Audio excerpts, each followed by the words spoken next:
പയ്യന്നൂരിലെ ജനതാ ക്ഷീരോത്പാദക ക്ഷേമ സംഘം ക്ഷീരകർഷകർക്കായി തീറ്റപ്പുൽ തൈ വിതരണവും ധനസഹായ വിതരണവും നടത്തി. പയ്യന്നൂർ കാർഷിക വികസന ബാങ്ക് മുൻ പ്രസിഡന്റ് അഡ്വക്കേറ്റ് പി സന്തോഷ് വിതരണം ഉദ്ഘാടനം ചെയ്തു.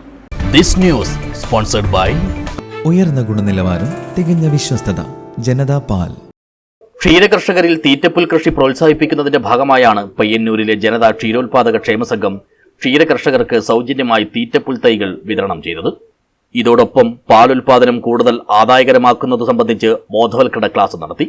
സംഘത്തിന് കീഴിൽ പാലളക്കുന്ന കർഷകരിൽ പശു മരണപ്പെട്ടവർക്കുള്ള ധനസഹായവും വിതരണം ചെയ്തു. പയ്യന്നൂർ കാർഷിക വികസന ബാങ്ക് മുൻ പ്രസിഡന്റ് അഡ്വക്കേറ്റ് പി സന്തോഷ് പരിപാടി ഉദ്ഘാടനം ചെയ്തു. നമ്മൾ ഒറ്റക്ക് നിൽക്കുക, തീർച്ചയായും ആ ഒറ്റക്ക് നിന്ന് ഇത്രയേറെ വിപുലമാകാൻ കഴിയുന്നു എന്നത് നേതൃത്വത്തിൻ്റെ മാനേജ്മെൻറ്റിൻ്റെ വലിയ ഭാവനാപൂർണമായിട്ടുള്ള ഇടപെടലുകളാണ്. പുതിയ കാലത്ത് വൈവിധ്യവൽക്കരണം ഉണ്ടാകേണ്ടതുണ്ട്. ജനത സ്വന്തമായി ഫാം തുടങ്ങുന്നു. ഒപ്പം തന്നെ പുതിയ കാലത്ത് പാലിൻ്റെ പരിശുദ്ധി വളരെ പ്രധാനമാണ്. വിവിധ കെമിക്കലുകൾ ചേർത്തിട്ടുള്ള പാല് നമ്മുടെ എല്ലാം വീട്ടിൻ്റെ അകത്തളങ്ങളിൽ വരുന്നുണ്ട്.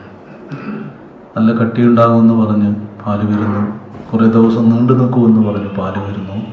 ഇതെല്ലാം ചില കെമിക്കലുകൾ ചേർത്തുകൊണ്ടാണ് എന്ന് നമ്മൾ അറിയുന്നില്ല. ചടങ്ങിൽ സംഘം പ്രസിഡന്റ് എ വി കുഞ്ഞിക്കണ്ണൻ അധ്യക്ഷനായി.